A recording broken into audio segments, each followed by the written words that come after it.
Ngominers, apa kabar? Kembali berjumpa di Ngomin. Sorry, beberapa hari ini absen karena ini udah klasik sekali. Lagi-lagi anak sakit batuk pilek. Aduh, sejak COVID ini itu aja penyakitnya. Udah, nggak usah berpanjang lebar, langsung saja. Pertama, si Dumfries lagi-lagi bertingkah dia. Dumfries awalnya kan dibilang akan segera tanda tangan, sudah kembali, ternyata dia menunda penandatanganan kontrak baru karena dia menunggu tawaran dari MU. Padahal kan katanya MU sudah ini nyari si Mazraoui gitu, tapi aku ndak ngikutin gimana jadinya itu si MU. Udahlah. Bayangkan kita itu bukanan yang awalnya wingback kanan sekarang udah cedera. Kita punya di kanan itu kan Dumfries sama Darmian. Nah, kalau misalnya Dumfries ternyata dia akan cao dari Inter, berarti tambah PR lagi nih. Inter harus nyari wingback kanan, karena kan nggak bisa kita cuma punya satu wingback kanan aja si Darmian. Sedangkan Darmian ini juga sering dipakai di center back lah, sering dipakai di kiri juga. Aduh, dum nyesel aku jadi lawyermu. Nah, yang kedua, kalau tadi berita yang agak menyebalkan ini, the real captain kita. Ini sebenarnya berita sudah dari kemarin pagi ya. Kawan-kawan pasti tahu kan, Inter itu Taremi cedera sudah. Kemudian Zielinski cedera. Walaupun cederanya ringan tapi lumayan, itu sekitar 2 minggu 3 minggu. Nah, Arnautovic juga cedera. Berarti kita punya 4 striker nih. Lautaro, Thuram, Taremi, siapa lagi satu? Arnautovic, Carboni, tapi Carboni kan sudah kemana dia? Sevilla ya, aduh lupa aku. Nah, sekarang dari 4 ini 2 cedera. Si siapa namanya? Si Zielinski, aku baca terakhir dia dipastikan tidak bisa bermain lawan ini. Bukan. Taremi yang dipastikan tidak bisa bermain lawan Genoa nanti di pembukaan itu. Akhirnya si Lautaro Martinez menawarkan dia memotong liburannya. Dan ini aku baca dia sendiri yang berinisiatif, bukan dari pihak Inter yang tolong Lautaro kamu liburanmu dipotong, bukan. Dia sendiri yang oke, saya akan balik segera. Karena apa? Seperti yang aku bilang, nggak bisa sekarang habis liburan langsung bermain siap, enggak. Harus conditioning dulu, kemudian mulai jaga pola makan lagi, kemudian mulai yang kayak aku bilang biasanya lari cuma 1 kilo sehari, sekarang lari harus 50 kilo sehari kayak gitu joggingnya. Nah, hebat sih. Kita harus tangan sama Lautaro Martinez, keren. Ini baru benar kapten, memberi contoh gitu loh, luar biasa. Tapi dengan persiapan dia yang cuma 2 minggu, ya mungkin kita tidak bisa berharap nanti pertandingan lawan Genoa itu dia tampil akan dengan sangat garang, karena ya 2 minggu kayaknya belum cukup lah untuk mempersiapkan fisik gitu. Tapi at least ya sudah ada lah yang bisa bermain kan gitu. Aduh, sial sekali gitu. Aduh, Taremi yang tampil sangat apik ternyata malah cedera. Tapi Taremi katanya cedera cuma sekitar 2 minggu aja. Zielinski yang agak lama, katanya bisa sampai 3 minggu itu, walaupun cederanya cuma strain aja, cuma ototnya agak ketarik gitu, kayak kenceng gitu. Nah, kemudian Oak-Tree. Kalau kawan-kawan ingat, dulu aku pernah bilang bahwa Oak-Tree memberikan kuasa kepada si Marotta. Tapi kemarin kan banyak, katanya Oak-Tree mau memberi kebebasan, katanya gini, kenapa transfer Gudmundsson dihalang-halangi, kemudian transfer Hermoso dihalang-halangi. Nah, ini sebenarnya begini, aku mau mengingatkan lagi, aku kan sudah baca ininya di update terakhir itu ada, bukan update terakhir ya, dulu itu ada pertemuan antara Oak-Tree dan Marotta dan jajaran manajemen itu pada tanggal 4 Juni. Nah, di sana ditegaskan sebenarnya bahwa untuk transfer yang 20 juta ke atas itu harus persetujuan Oak-Tree. Kalau di bawah itu bisa si Marotta memutuskan sendiri dengan berkoordinasi dengan Antonello namanya, si CEO CEO Sporting apa gitu kan. Nah, Jadi dalam transfer Gudmundsson sebenarnya ini kan masih dalam koridor yang sesuai janjinya kan, sesuai janji Okri. Karena itu kan di atas 20 juta. Wah, di atas 20 juta ntar dulu kita ngobrol dulu. Nah, tapi tentu saja yang perlu kita komplain ini kenapa transfernya Hermoso itu juga dihalangi. Karena begini, untuk transfer itu karena 20 juta ke atas, untuk gaji pemain itu 5 juta ke atas baru harus melalui persetujuan Okri. Hermoso itu kan dia gajinya 3,5 juta. Terus transfernya gratis. Ngapain Okri menghalang-halangi kan gitu jadinya kan.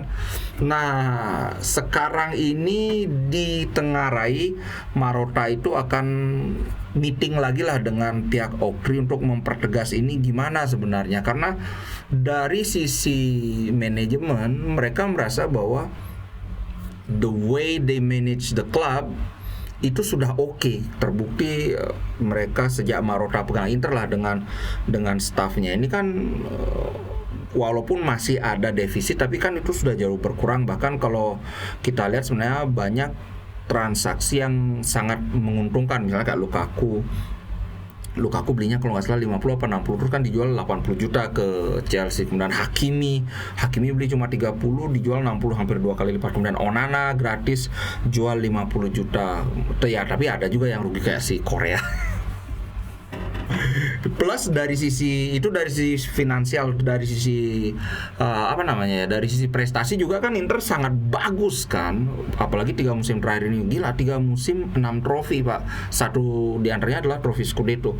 So dari sisi itu sebenarnya kita kan harus ya udahlah serahkan sama Marotta, ngapain lagi ribut kan gitu. Inilah kita ikuti saja bagaimana kelanjutan ini, namanya owner kan. Jelas mereka ingin ngatur karena ya ini uangku kan gitu. Oke, itu soal ini ya, soal soal Marotta. Nah, sekarang kita mau bahas yang sebenarnya aku agak males bikin karena kelihatan banget hulitnya. BS-nya tuh kelihatan banget, soal pertukaran Chiesa dengan Fratesi. Terus terang aku melihat ini permainan media saja ya. Kalau kita lihat dari sisi Juventus, kan kita sama-sama tahu bahwa Motta sudah menganggap Chiesa ini nggak masuk di skema dia, sehingga dari sisi manajemen ya mereka gimana caranya menjual si Chiesa, karena kalau tidak dijual ya bayangkan satu musim ini dia nggak akan kepake, gajinya lumayan gede, terus musim depan dia ini lepas dengan gratis. Jadi memang kepentingan mereka untuk menjual Chiesa. Di sisi lain kita masih lihat dari sudut pandang Juve, kalau mereka bisa datangkan Fratesi ini juga bagus banget. Kenapa? Karena mereka baru kehilangan Rabiot. Mereka datangin Khéphren Thuram, terus siapa lagi itu? Diego Carlos apa siapa itu? Tapi tentu saja ini belum tahu apakah bisa sebagus si Rabiot, karena Rabiot ini terus terang aja selama 4 musim apa berapa musim dia di Juventus, menurutku salah satu gelandang terbaik di Serie A. So ini kehilangan yang sangat besar buat Juventus. Ya jelas, 1 mereka perlu dengan tenaga Fratesi, 2 mereka perlu dengan untuk menjual Chiesa. Oke. Nah, sekarang kalau kita lihat dari sisi Chiesa, sebenarnya dia kan ditawar ini kan dari 2 ini ya, dari 1 kemudian dari ini juga. Jadi aku akan banyak mengambil referensiku dari 2 artikel itu. Nah, dari sisi Chiesa sebenarnya mereka akhirnya banting harga dari Juventus. Pertama mereka antara 30-an juta, 25 lah paling rendah. Akhirnya karena tidak ada yang berminat terus aja ya jelas nggak ada yang berminat karena masalah cederanya Chiesa ini kan parah. Kita lihat Dybala kan lebih bagus daripada Chiesa, tapi dengan ini dia riwayat cedera kan akhirnya Roma aja yang mau kan, bahkan Inter yang dikasih gratis pun nggak mau. Apalagi Chiesa yang di Euro terus terang tampilnya juga nggak terlalu bagus. So dari Chiesa kita lihat dia juga agak desperate. Dia desperate mencari tim yang papan atas, karena sekarang yang menawar dia baru Roma aja. Katanya sih ada dari Premier League tapi belum nyata, cuma Roma. Nah dari sisi Juventus mereka banting harga, katanya oke deh 15 juta gitu. Nah Roma sekarang menjalin kontrak.